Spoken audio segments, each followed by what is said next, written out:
Muy buenos días, muy buenas tardes, muy buenas noches. Un gusto saludarlos en cualquier parte del mundo donde usted se encuentre. Bienvenidos. Aquí está nuestro canal con el doctor Walter Vélez, constitucionalista y analista político, y con el economista Roberto Dávila, también analista político y un hombre que conoce mucho del mundo en todas sus expresiones. Un placer. Soy Jorge Gutiérrez Soto y este es nuestro, pero también es vuestro canal. No se olviden de darle un like, de darle un comentario y de suscribirse. Ustedes no saben cómo nos ayudan y además es como a nosotros nos gusta, gratis. Vamos, que regresamos enseguida.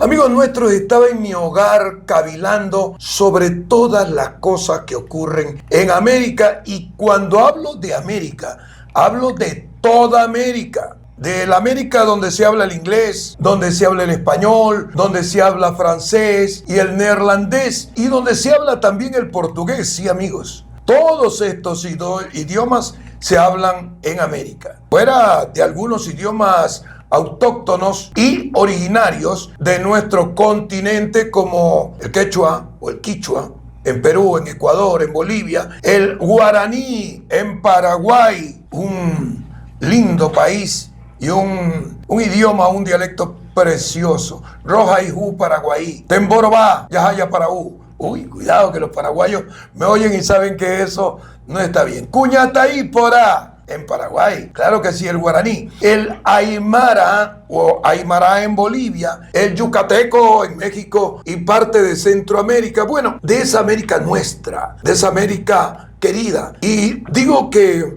está pasando quienes nos están contaminando. Yo me pregunto, ¿realmente qué está pasando? ¿Qué está pasando? Y vuelvo a repetirme, ¿quién nos está contaminando? En Estados Unidos, un lindo país, un país hermoso, ha tenido que poner mano dura el presidente Donald Trump para parar la violencia que se quiso colar o se ha querido colar en un país tan adelantado y donde sinceramente todos quieren ir, hasta los que hipócritamente lo insultan. Porque seamos sinceros, cuando estos que hablan del imperio insultan al imperio y tanta tontera, huyen, lo primero que hacen es ir a buscar refugio allá. Bueno, ahora no mucho, porque ya Donald Trump los está corriendo, persiguiendo y los está apretando. De esto vamos a conversar con nuestros compañeros porque yo quiero analizar el problema al que se meten un sinnúmero de presidentes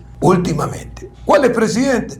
Los que quieren libertad, los que quieren paz, los que quieren tranquilidad. Y resulta que se encuentran con temas realmente difíciles. Por eso yo decidí, conversar con mis compañeros y también con ustedes, queridos seguidores, para encontrar la posibilidad de analizar a cada presidente de América y que hagamos un top de los 5 mejores, sin distingo de raza, religión, ni nada por el estilo. En Canadá no se puede porque Canadá no tiene presidente, ya vamos a hablar de eso. 5 presidentes, el top 5, de los que, bueno, yo tengo en mente rapidito hablar de ellos, pero primero escuchemos a nuestro compañero Walter Vélez y después a nuestro compañero Roberto Dávila. Walter.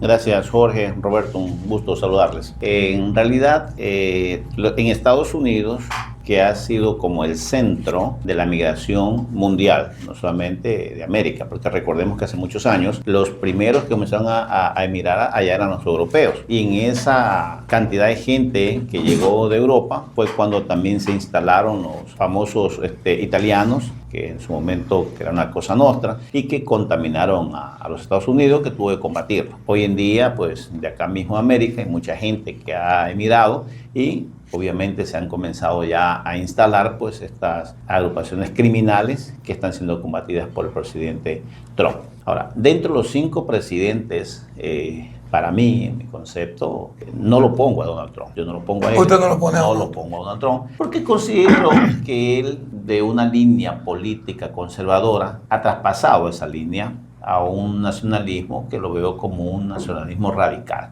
le está echando la culpa ahora al mundo entero de haberle robado durante muchos años a Estados Unidos, de tal manera que ahora con los famosos aranceles quieren recuperar ese dinero o ese prestigio americano. Pero nos olvidamos de la génesis y cuál fue el objetivo que tuvieron un momento los americanos para transferir lo que hoy en día son otros países del mundo. Y vale recordar un poquito, en el año 1981 hasta 89 con Ronald Reagan, en ese entonces, Ronald Reagan viajó con un grupo de empresarios, un poco más, casi 200 empresarios a la China para entablar negociaciones y se encontraron con que la mano de obra era sumamente barata. ¿Y qué hicieron los empresarios? Comenzaron a transferir sus empresas hacia allá, hacia Asia, no solamente hacia China, hacia Asia, y comenzaron a tener mano de obra barata. Pero lo que no se dieron cuenta los americanos es que los asiáticos comenzaron ya a botar raíces propias. Los chinos son buenos imitadores, hicieron todo igualito y mejor. Pero hoy en día, justamente, producto de esa transferencia de tecnología y de capitales, es que está Asia, por eso solamente hablamos de China, estamos hablando de Japón. No se olvide que Japón pasó una Segunda Guerra Mundial que quedó destruida y mire cómo está ahora. Hablamos de Singapur, en fin, hablamos de Corea del Sur. Corea del Sur. Entonces, nosotros estamos hablando de que esa transferencia tecnológica y transferencia económica que pasó de esos países, queriendo aprovechar los empresarios americanos, el bajo costo de la mano de obra, fue lo que llevó que hoy en día justamente estos países hayan resurgido o hayan surgido de tal manera que se han vuelto a una competencia muy fuerte para los Estados Unidos. Entonces, yo no comparto ello de que le han robado. Lo que pasa es que hábilmente los americanos quisieron hacer uso un momento dado de esa mano de obra barata, obviamente les salió el tiro por la culata, como decimos nosotros, ¿verdad? Ahora, vía arancel, ¿qué es lo que va a hacer? Que a muchos países le clavan los aranceles y van a subir los productos, y eso no le hace bien en todo caso a países como el nuestro. Pero gracias a Dios nosotros estamos exentos de unos aranceles. Estamos con el 10%. Van a mantener el 10%. Sí, pero igual, es el 10%, no nos olvidemos.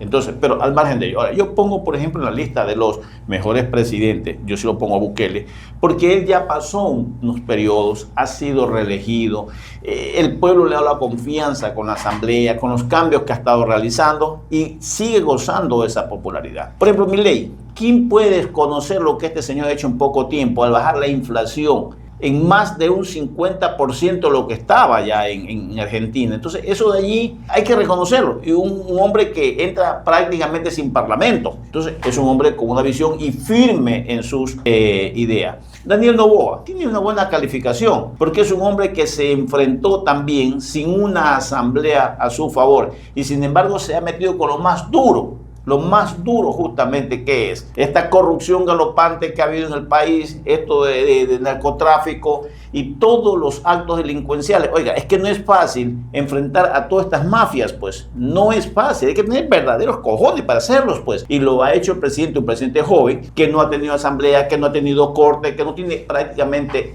ninguna función del Estado, sino que ha ido cooptando poco a poco. De allí, por ejemplo, yo creo que el presidente que tiene en Uruguay actualmente, Yamandú Orsi, es un buen presidente, siendo que es de izquierda, pero es un muy buen presidente que goza de una aceptación muy alta. Y lo mismo de Luis Abinader, que es República Dominicana. Yo considero que él, a estas alturas de su mandato, que tenga bordeando el 70% de aceptación, es porque es un presidente que ha hecho las cosas bien y el pueblo lo sigue queriendo. Además de que República Dominicana ha jugado papel preponderante últimamente en la OEA. Entonces, por allí el top 5 para mí.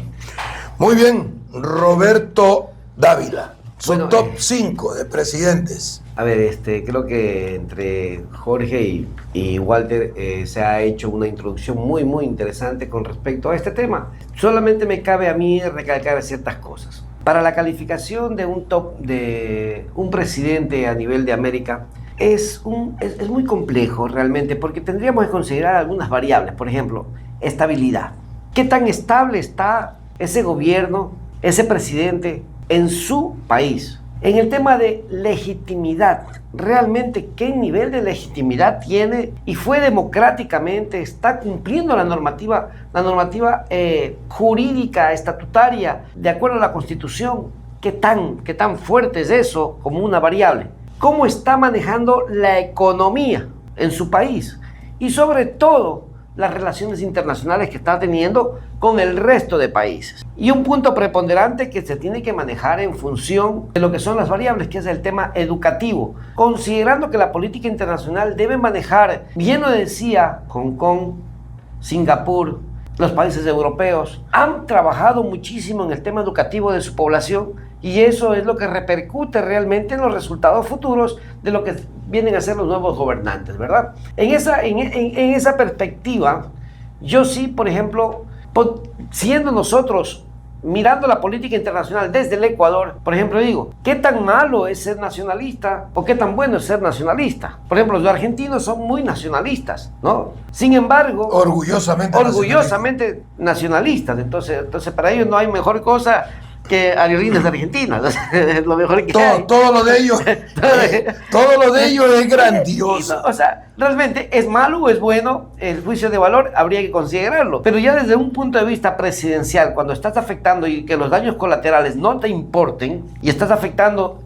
economías, familias, gente que no necesariamente están dentro de los Estados Unidos, sino que si tú eres el papá, el papá de la tierra, tienes que velar por tus hijos. Si es verdad, tienes que castigar, pero tienes que ser muy, muy, muy cuidadoso para que el daño colateral sea el menor posible. Entonces, hay que recordar también, haciendo un poquito al alcance de lo que decía Walter, el estado de confederaciones con el cual se conformó los Estados Unidos. Estados Unidos se conformó de americanos. O sea, fueron las confederaciones de varios que se unieron y los estados conformaron los Estados Unidos. Allá en Filadelfia.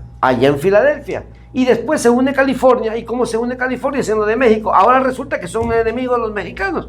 Entonces, la historia tampoco se tiene que dejar de revisarla, sea quien sea el presidente. Ahora, si la filosofía de Donald Trump es recuperar el nacionalismo americano, controlar a todas esas mafias delincuenciales que han ido buscando y que se han filtrado dentro de lo que es de los Estados Unidos, han hecho empresas, han generado mafias locales que afectan la salud, la educación de los americanos, está en su pleno derecho de protegerlos siendo su propia nación. Nosotros aquí tenemos que protegernos de muchos ecuatorianos, que son malos ecuatorianos, y tenemos que protegernos. Yo también comparto, con el tema del presidente de Paraguay, que es Luis Abinader, ¿no?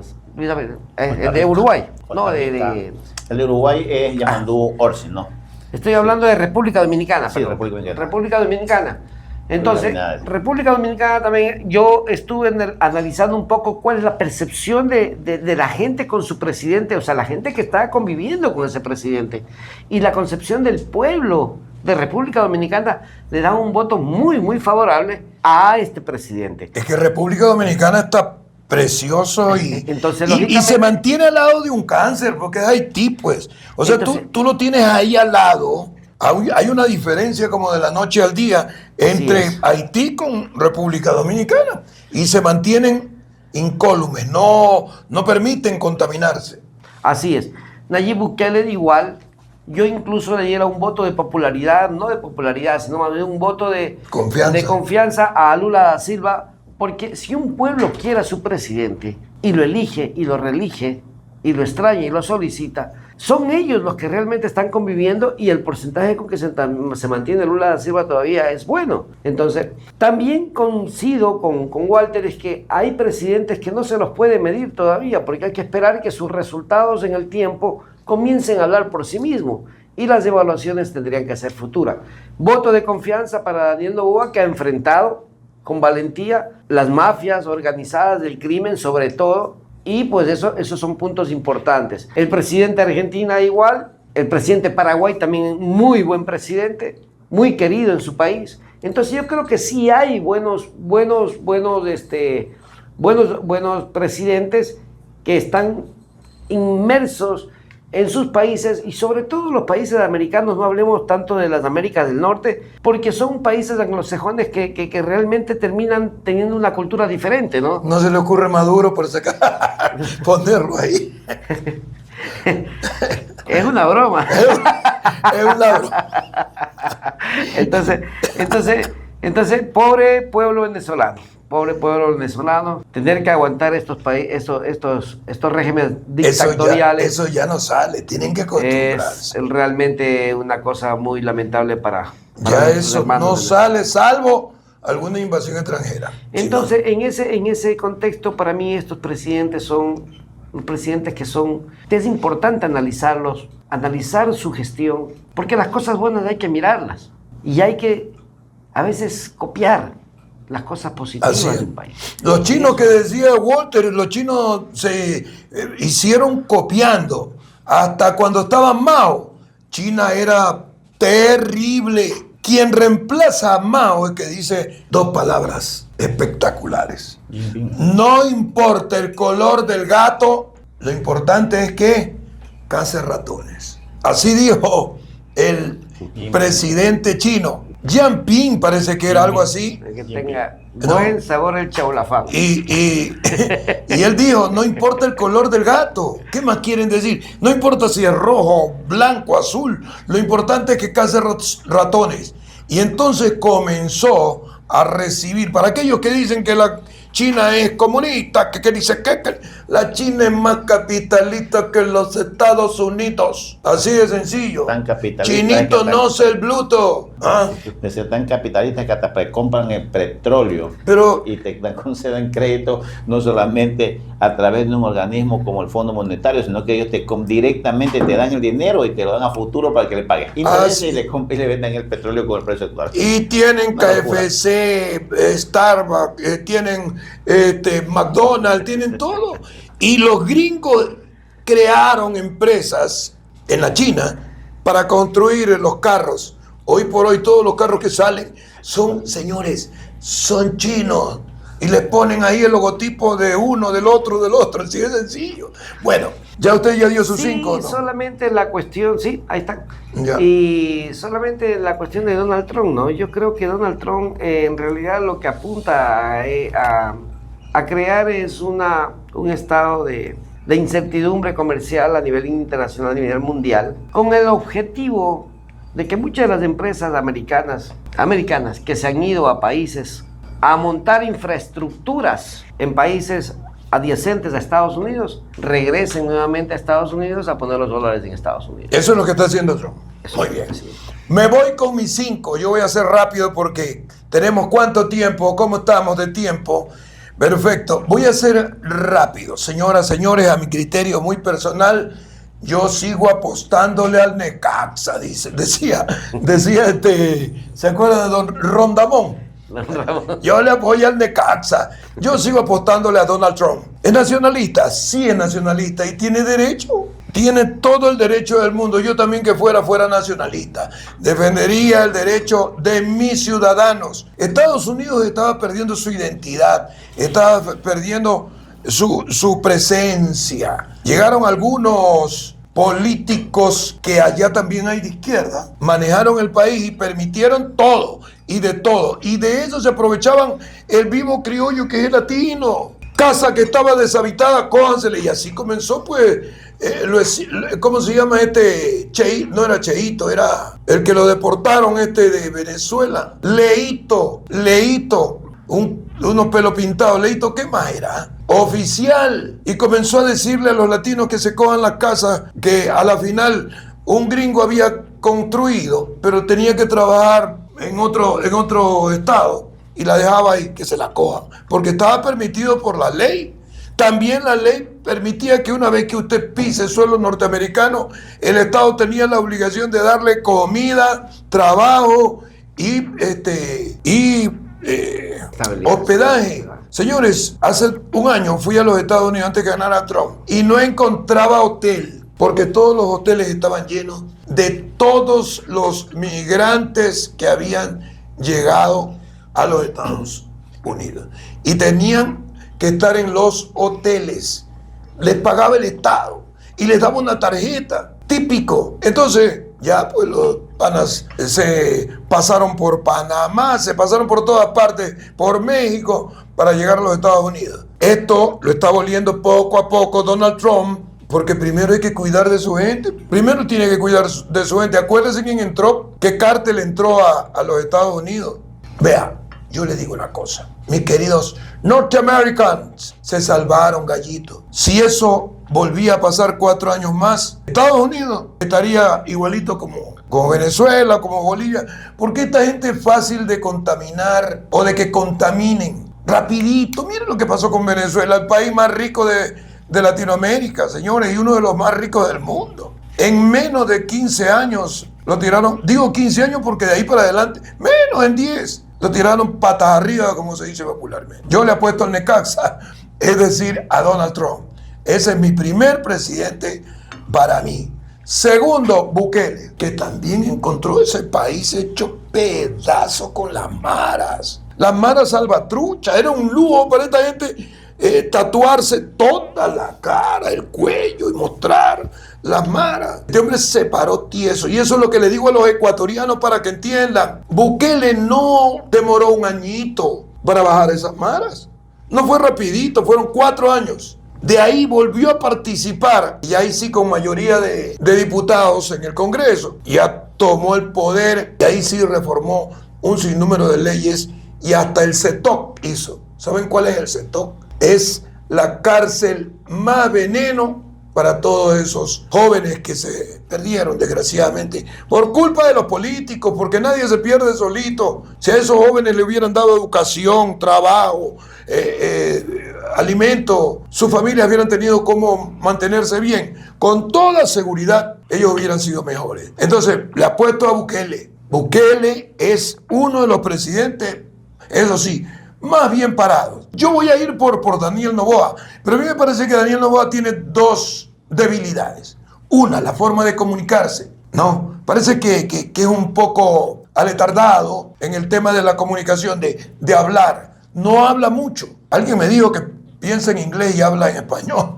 Yo no quiero creer eso, pero en todo caso, a mí me parece más bien que tiene así una milésima de autismo. Pero eso es bueno, porque los niños autistas, como mi nieta, son inteligentísimos, tocan guitarra, son una belleza esos niños. Entonces, es posible, pero le falta hablar bien como Bukele y le falta un poco de mayor energía. Como Correa, de pronto, quién sabe, o como Bukele mismo.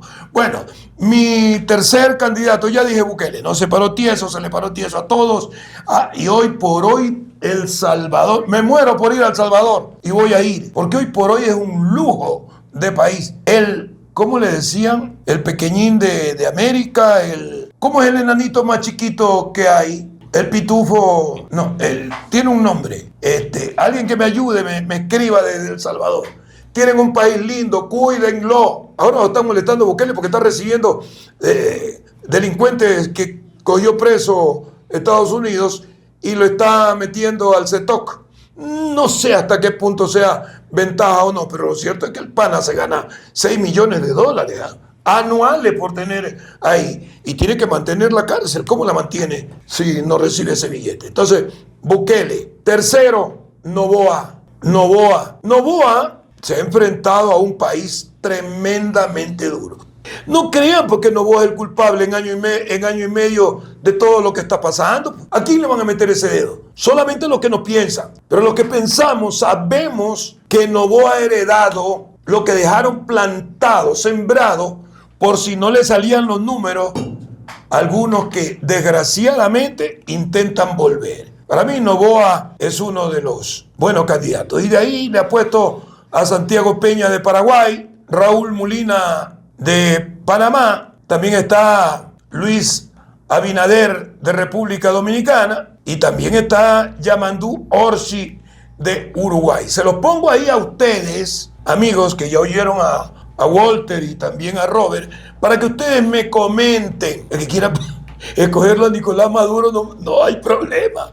Siempre con respeto, por favor. Así que suscríbase. No sabe cuánto nos ayuda y lo bueno es que es gratis. Comente y póngale like. Queridos compañeros, si tienen algo más que agregar, con mucho gusto. Pero yo sí, ya dije mis 5 y puse ahí otros más que están en la cancha. Ustedes pueden escoger ahí de Centroamérica, de América del Sur, de América del Norte. Solamente estaría Estados Unidos y México. Me faltó Salvador. la presidenta mexicana. Salvador está en Centroamérica. Centroamérica. Sí. Norte, sur, centro, ahí está. México sí está en Norteamérica. México sí está. Se lo tiene como Norteamérica, México. Está un poquito más arriba. Bueno, entonces ustedes tienen la palabra. Compañeros, sus comentarios. Sí, coincidiendo en este análisis de todos, la presidenta de México, si bien es cierto, goza de una alta popularidad, sobre más del 65%, sin embargo, debemos considerar que ella es la continuación de un gobierno AMLO, que ha sumido a ese país en una crisis de inseguridad que es vergonzoso hoy en día, que haya encontrado incluso fosas comunes de personas que han sido ejecutadas, ¿no? Entonces, por ello yo no le doy a ella un voto de confianza entre los principales mandatarios, porque obviamente es una continuación. Y lo que más se requiere en una sociedad para poder desarrollar es justamente la seguridad. Mire, cuando usted ahorra, requiere seguridad en su banco. Cuando usted adquiere una relación familiar, conyugal, requiere confianza. Cuando usted tiene sus hijos pequeños, requiere confianza. En su colegio, confianza. O sea, la confianza, la seguridad es la que mayormente buscamos los seres humanos aquí en esta tierra. Y eso es lo que hemos propendido nosotros. Si tenemos seguridad en cada uno de los ámbitos que nos desarrollamos, obviamente que vamos a depositar nuestra confianza y vamos a avanzar sin ningún problema. Pero mientras no tengamos seguridad, nosotros no podemos transferir la confianza. Y ese es el punto que debe buscarse para que haya un equilibrio entre la sociedad. Con seguridad hay paz. Mi querido Roberto Dávila. Sí, coincido totalmente con ustedes, y lo que me quedaría decir es que cada una de las personas que está del otro lado debería preocuparse, ver qué es lo que sucede en nuestra América y comparar con cada uno de nuestros países, porque hay cosas muy interesantes, muy buenas, como también hay cosas que pasan en otros países que son lamentables. Para poder entender la política de cada uno de nuestros países al interior, a veces es bueno alzar los ojos y mirar qué pasa a nivel internacional. Hay muy buenos ejemplos, muy buenos presidentes, y sobre todo ver cuál es el nivel educativo de cada uno de estos pueblos, porque solamente la educación es lo que nos va a llevar a nosotros a un cambio de estructura mental para las futuras generaciones. Muchas gracias, compañeros, y gracias a ustedes también. Participen con nosotros, recuerden, suscríbanse, pónganos sus likes y coméntenos para ustedes cuáles son los mejores presidentes. Pueden ser 2, pueden ser 3, pueden ser 4, y si ustedes están oyendo y viendo en su país, díganos cómo le va con su presidente. Así que un abrazo, gracias por estar con nosotros, y hemos dicho.